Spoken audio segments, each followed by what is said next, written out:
Hi, my name is Kevin and welcome to my video essay. And today I'm going to be discussing about my song Lover Is a Day. So, mental illness is one of the most widely documented and researched topics spanning over the course of our ever-changing history. The song Lover Is a Day, which is sung by the Mexican musical artist Cuco, the message of the song centers around mental health and contains mild themes of the disturbing effects of mental illnesses. In my own opinion, I think the intended audience of the song would be heartbroken young adults who are around in their 20s. The reason why it's a heartbreak song is because of the slow melody and the online listeners labeling it.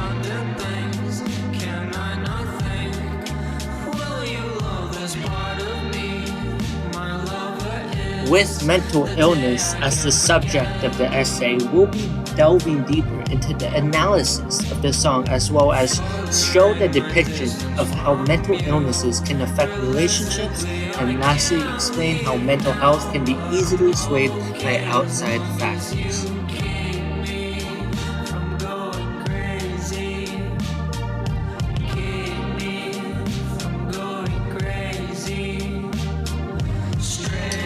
A line from the song, "Keep Me From Going Crazy," signifies that the speaker has psychological self-awareness that they know they aren't in the right frame of mind.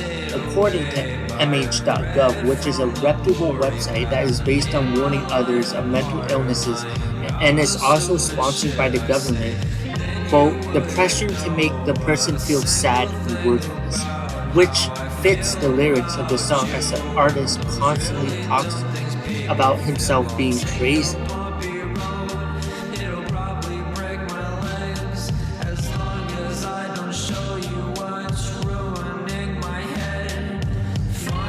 Another line that correlates with mental illness, "As long I don't show you what's ruining my head." In my opinion, this sounds like he knows his mental health is deteriorating. In the Journal of Personality and Social Psychology, the book states, quote, "Self-awareness did increase the negative mood states for psychiatric patients, and additional analysis indicated that although subjects generally felt worse when they were self-aware, they were more accurate in their self-reports, including descriptions of their problems." To summarize the quote, there are both equally pros and cons to being self-aware of your mental state. The pros being able to list your mental problems more accurately, and the cons are mainly just feeling more negative from knowing that you suffer from a particular illness. In this next slide, we are going to be talking about how relationships can get affected by mental illness and how the song ties in with this theme, and also show the difference of a healthy versus unhealthy relationship. This song also talks about a one-sided love relationship, where the speaker is madly in love with his friend, but she doesn't know this and sees him as a friend. Some examples in this song where he reveals he loves her is in the line, quote, "Will you love this part of me?" which tells the reader that he wants her to accept his flaws and love him. Another example would be shown when he was scared of confessing his feelings to her, quote, "Lovely day today, perfect time to open up to you, but I know that you're having fun, wouldn't want to mess this up for you." These relationships are often called the friend zone, in which one side doesn't reciprocate the feelings of the other side. By withholding his feelings, he develops an obsession for her, which is one of the traits of an unhealthy relationship. I have seen many instances like this among my friend groups in high school, and I can definitely tell what it looks like from my experience. This next slide is going to be how mental illnesses can affect mental health. Outside factors are one of the key players in mental illnesses because it directly influences the person who is suffering from it and raises the issue of self-identity and other social issues. There are severe side effects that come with mental illnesses, and Mayo Clinic lists some of them as, quote, people who suffer from poor mental health often have sleep deprivation, reduced ability to concentrate, and much more. Not only is mental illnesses damaging to the mental health, it can also lead to physical damage as well. The song has lines along of, quote, me and Mr. Hart, we say the cutest things about you, how you seem unreal, you'll probably die so quick without you, which is an example of the symptoms of mental illnesses, which is suicide. The speaker says things about dying, and suicide is a common trend among people who suffer from mental illness. Another reason why so many people suffer from mental illnesses today is because they don't seek help. A lot of people bottle up their feelings and it slowly festers and begins to change many people's perspective on life.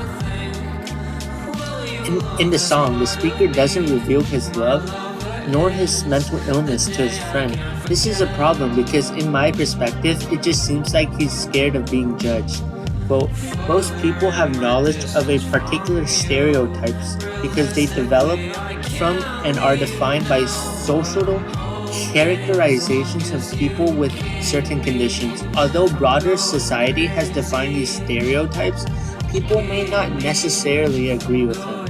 In this quote said by Corrigan, who works at the Illinois Institute of Technology, this means that while society certainly has stereotypes of certain people, there will be people who will not like the stereotypes and tend to shy away from people who have them. And this is one of the main reasons why people don't reach out for help, because they're afraid of being abandoned by their loved ones. In conclusion, mental illness is a global phenomenon, and although it has been highly researched in a search for a cure, the issue is that the cure will be entirely dependent on the patient and their efforts to overcome the mental illness. To recap, the song Lover Is a Day is a perfect example of what happens when mental illness and romance mix together, as well as the depiction of how mental illness can affect relationships, and lastly, how mental health can easily be swayed by outside factors. From my perspective, the implication of the song is to make others aware of unhealthy relationships and how mental health can definitely impact on existing relationships. As the song concludes, I can definitely say that this song is worth studying because it can help others become self-aware of their own existing relationships and their mental health, and know when to give the other person space or help them. Some of the next steps to solve the issues of people suffering mental illnesses is to create a normality of the social issue. The reason why I think there's so many people who suffer from mental illnesses is that they're scared to reach out for help. And the reason for that is that depression and mental illnesses carries a bad stigma in our current society, and I really wish that changes in the future. So yeah, that's basically it. Thank you for making to the end with my terrible stutter. As our class concludes and this being the last assignment for class, I just wanted to say thank you, Mizuki, for being a great professor and hope you have a wonderful summer.